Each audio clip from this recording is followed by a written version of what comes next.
Apple, the company that pioneered graphics interfaces in its heyday, made the greatest music player that shaped a generation, and is responsible for the biggest technological revolution in decades, not to mention, at the time of making this video, the most valuable company in the world, requires no introduction. However, although you and I still consider it a tech company, over the past decade or so, and largely since Steve Jobs' influence has faded, the company has begun to shift towards a much more software and service-based business model, and it looks like the first major breakthrough away from computer technology might be on the horizon. Today, I am going to tell you all about what might be Apple's biggest and most important release since the iPhone: Apple's own self-driving car. If you are interested and want to learn more, then gear up in your fancy futuristic seats and keep watching till the end. Project Titan.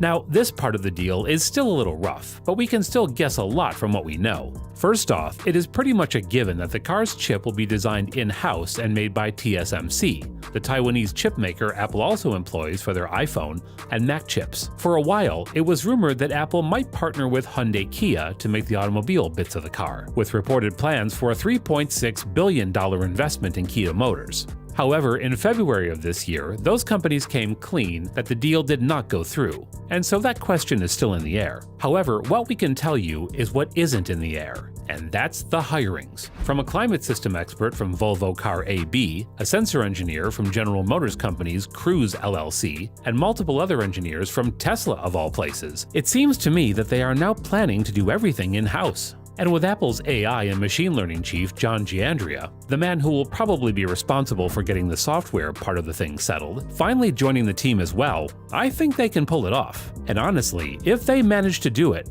I'm pretty sure they will be successful. Because while Tesla is too engrossed in the EV side of things, and their other competitors like Alphabet's Waymo focusing only on software, as Apple's exec Mark Gurman himself put it, the kinds of things we love to work on are those where there's a requirement of hardware, software, and services to come together. Magic occurs at that intersection. The timeline.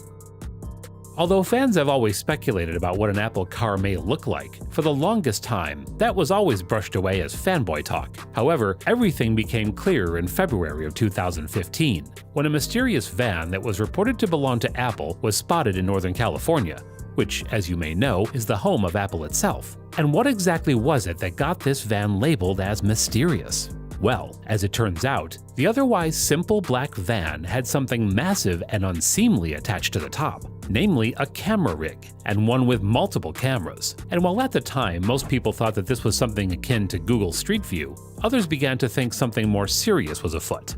However, the presence of drivers in the vans and Apple's insistence that all of it was related to their maps quickly squashed those rumors. But as it would be later revealed, those few people weren't in the wrong, as according to the most recent reports, it was back in 2014 that Apple officially gave birth to Project Titan, which, you guessed it, is the name given to their automotive initiative.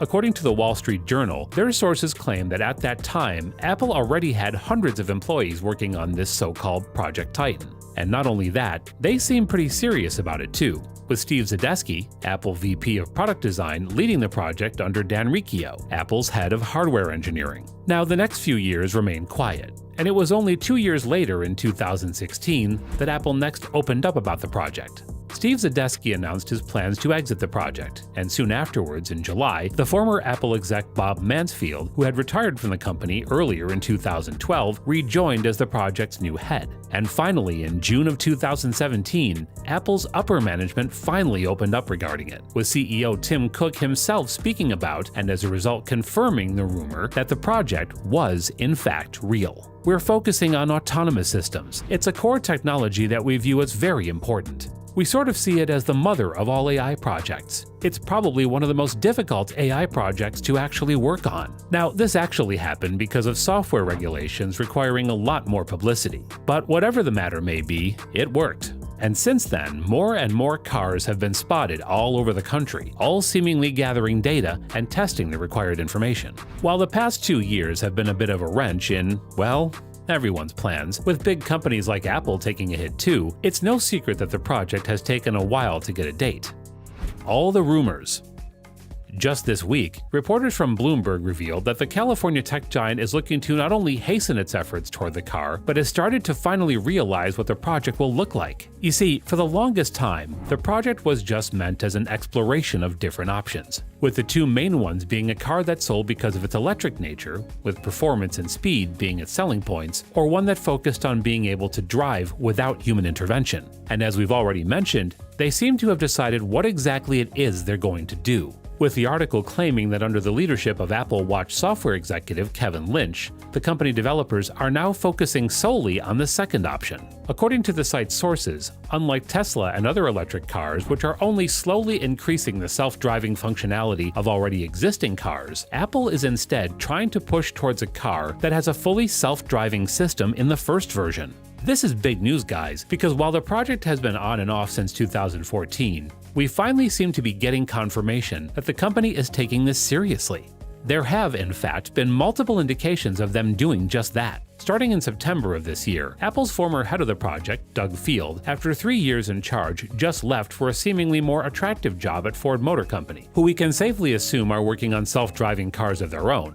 And as a replacement, Apple picked their own executive, the aforementioned Lynch. Not only that, there have been job listings for that project as well, with a recent job listing reading that the Special Projects Group is seeking an accomplished mechanical engineer to lead the development of mechanical systems with safety-critical functions. You will use your passion for figuring things out to help design safety systems and to lead the testing and countermeasures of those systems. And that's pretty big news, because let's face it, as much as 1,000 people sound awesome, that's nowhere near the usual amount of people employed for ventures like these, and so you can now expect the project to grow much larger in scope as well as manpower, all of which, obviously, bodes well for the project. In fact, the news is so big that as soon as it was reported, Apple shares gained as much as 2.4% to $157.23 per share.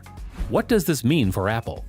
The electric car world may seem to us a pretty recent craze. However, the fact of the matter is that the world's biggest companies have been trying to get into the business for a while now. Because, let's face it, we all know that the future, however it may happen, will be electric. But an electric car is only half of the story. Because you see, while we did say that Apple will be moving away from its roots, it doesn't mean they'll be cutting off their original strengths. In fact, far from it. Because while their most obvious competitors like Tesla might have a lot of experience in hardware and stuff, Apple has spent a lot of time developing and honing an entirely different skill set: software. And so, when you combine those two things, the answer becomes clear and the rumored vehicle starts to look a little less blurry.